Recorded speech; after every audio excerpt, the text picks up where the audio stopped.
Добрый вечер. Время новостей. Сегодня 553-й день аннексии Крыма. В эфире «Заман».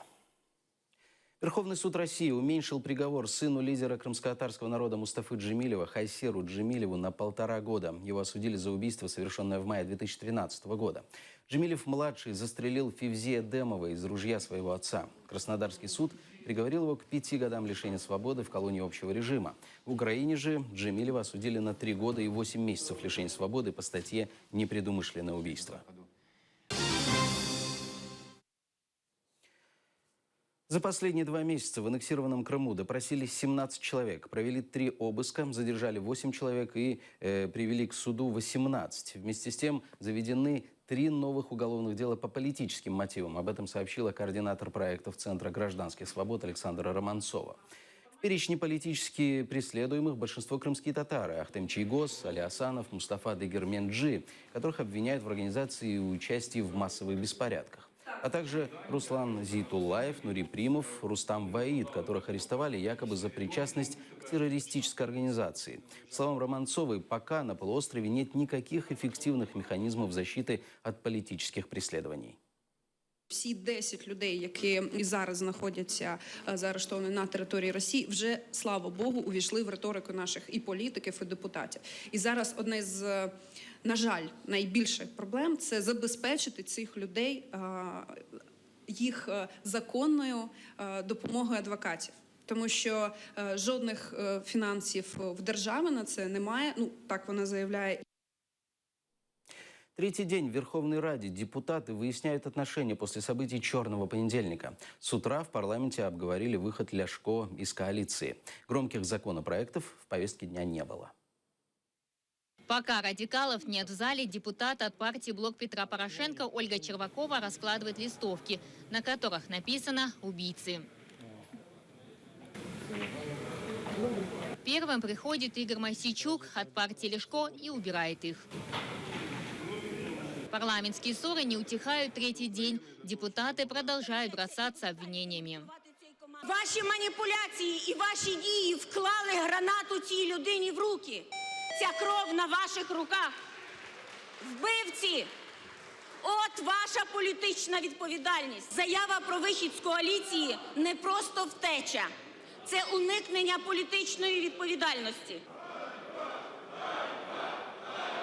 Петро Порошенко поховав 31 серпня Європейську демократичну коаліцію у Верховній Раді. Саме тому фракція Радикальної партії оголошує про свій вихід із коаліції. Ми, як опозиція, пропонуємо, вимагаємо від влади винесення питання про особливий статус Донбасу на всеукраїнський референдум. Спикер парламента Владимир Гройсман говорит, изменения поддержал демократический мир, поэтому потребности в референдуме нет. Жодного слова, друзі, жодного слова в змінах до Конституції немає про особливий статус. Можна витерпіти все, але фейками залякувати українців не треба. Батькивщина пока выходить из коалиции не собирается. А вот самопомощи выдвигают свои требования. Предлагают сохранить предыдущую европейскую коалицию и сменить руководство правоохранительных органов. Кадрова політика, керівництво правоохоронними органами, керівництво Генеральним штабом – це далі величезні прокляття країни. Прохання до сили президента і сили прем'єр-міністра. Будь ласка, припиніть шукати голосів опозиційного блоку. Ми домовлялися при об'єднанні. Якщо в нас не виходить досягти консенсусу, треба далі говорити, треба далі сперечатися, треба далі шукати рішення. После окончания заседания коалиция собралась на совещание обсуждать коалиционные соглашения и ее переформатирование. Батькивщина предлагает координаторам коалиции вместо Ляшко назначить Гройсмана.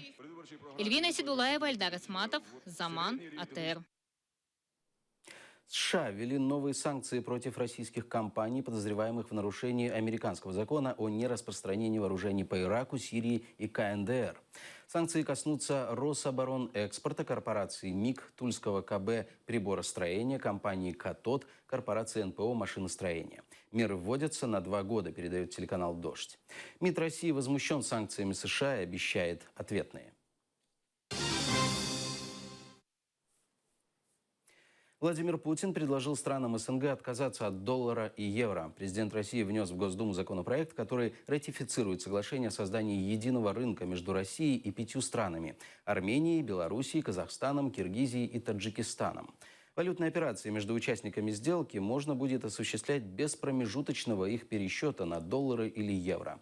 По мнению Путина, это позволит укрепить торгово-экономическое сотрудничество государств-участников Содружества.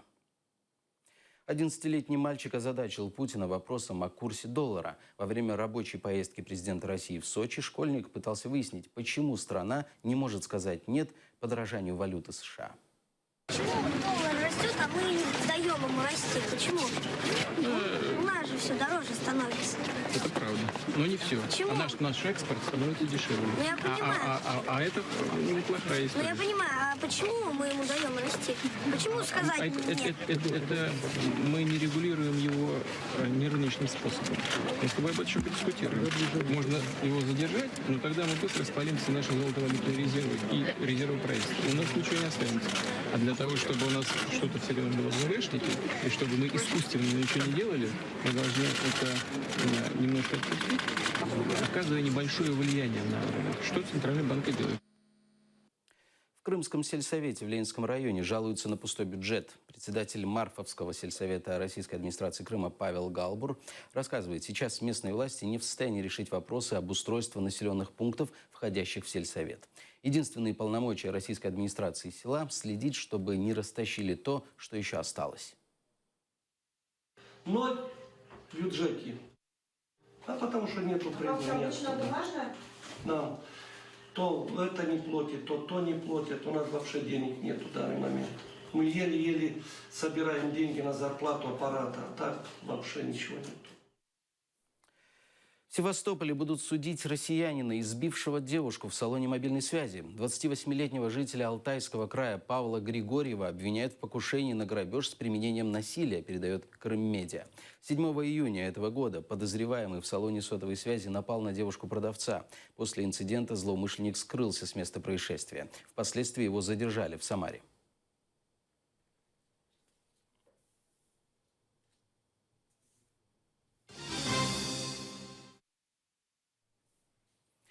Симферополь утопает в мусоре. Городские власти обещали решить проблему с вывозом до конца августа. Но жители крымской столицы вынуждены каждый день наблюдать стихийные свалки и кучи невывезенного мусора у контейнеров.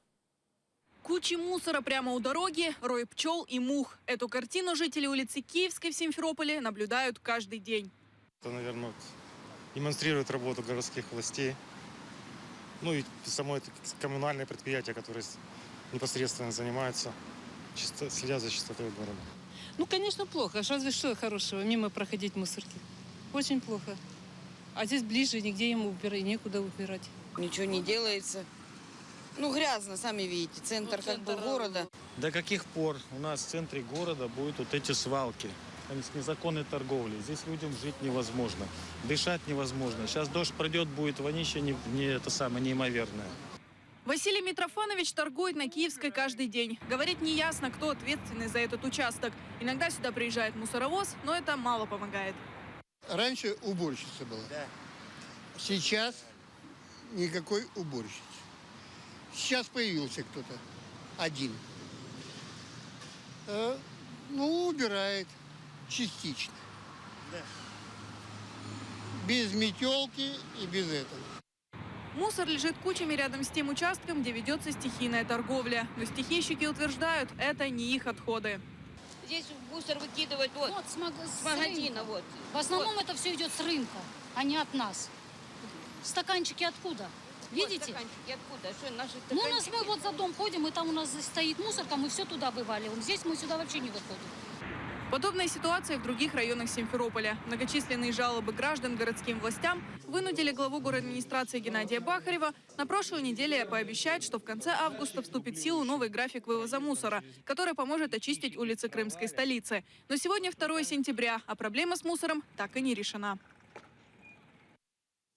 С началом учебного года в Крыму появилась острая нехватка учебников. Особенно это сказывается в школах с крымско-татарским языком обучения, где количество учеников увеличилось, а книги для них так и не завезли. Такая же ситуация в 42-й школе в Симферополе.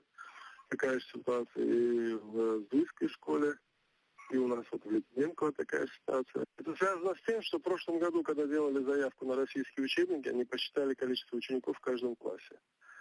А прошлый год они обеспечили всех всеми учебниками, которые удалось им привезти. А в этом году, например, если в прошлом году в 3 классе в нашей школе было 7 учеников, то в этом году 28. Особенно в тех школах, где, я так понимаю, процент крымско-татарских учеников достаточно высокий, практически везде будет такая проблема. Я не знаю, учебники кто завозит ученикам, то, что ученик должен пройти в библиотеку и получить учебники, он их не получил, значит, их там нету. Первый день мусульманского праздника жертвоприношения Курбан-Байрам в этом году снова объявят выходным днем в Крыму. Об этом сообщили представители российской администрации Крыма. На этот раз праздник выпадает на 24-27 сентября. В 2014 году мусульманские праздники Курбан-Байрам и Ураза-Байрам были впервые объявлены выходными днями.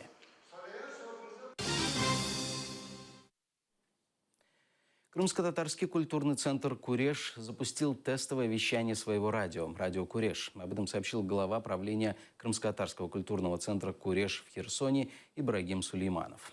В эфире радиостанции можно услышать крымско-татарскую и украинскую музыку. Радио «Куреш» будет вещать пока только в интернете.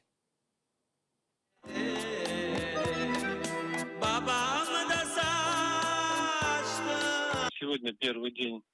Вещание все-таки можно, наверное, с большой натяжкой сказать, потому что будет это тестовый режим, это будет настройка технических всяких параметров, оборудования. Сейчас это просто будет музыкальное вещание с какими-то, может быть, документальными, с какими-то публицистическими передачами информационного характера.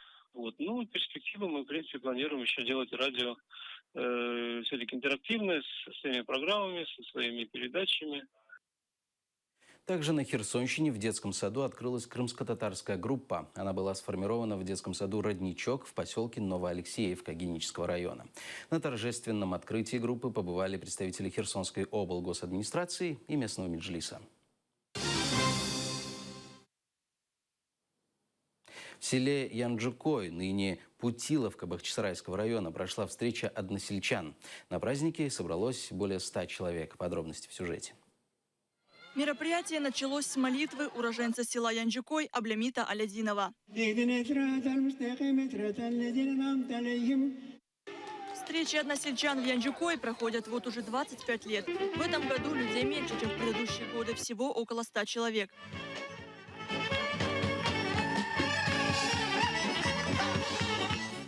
Уроженка Янджукой Нияль Хайрединова родилась здесь в 1933 году. В 4 года она вместе с семьей вынуждена была покинуть родное село, так как колхоз отнял их дом. По рассказам родителей, Нияль Ханум знает, что здесь выращивали табак. В селе располагался сельсовет, школа и мечеть. Раньше тут было очень красиво. Были большие фруктовые сады и пашня. Вернувшись в Крым после депортации, здесь уже все было уничтожено. Нияль Ханум просит молодое крымско-татарское поколение не покидать Крым, так как для того, чтобы вновь оказаться на своей родине, народ пожертвовал многим. Теперь же давайте вот так всегда дружно собираться, поднимем наше село, заново озеленим его. Вырастут наши внуки и правнуки, они будущее Крыма. Я хочу, чтобы крымские татары всегда были едины, чтобы никто не покидал свою родину, Крым. С ней согласны и остальные гости праздника. Действительно замечательная природа, все очень красиво. И, естественно, мы не должны забывать нашу родину, родину наших предков. Как говорят, родина – это там, не там, где ты родился, а родина там, где родились твои предки. К сожалению, мы родились в Узбекистане, в Ташкенте, и поэтому, но мы считаем свою родину, конечно, Крым, в первую очередь, это деревня наших предков, это деревня Янджу. Землю Янджукой односельчане хотят узаконить. То место, где проходит сейчас встреча односельчан, мы хотим оформить как дачные участки. Но не для того, чтобы строить здесь дачи. Просто мы хотим узаконить это место, чтобы иметь возможность всегда здесь встречаться, проводить культурные праздники. По рассказам янджукойцев, до депортации здесь проживало более 500 крымских татар. Эльмира Богурчалы, Асан Асанов, Заман, АТР. Это все новости на этот час. Хорошего вечера. Будьте с нами.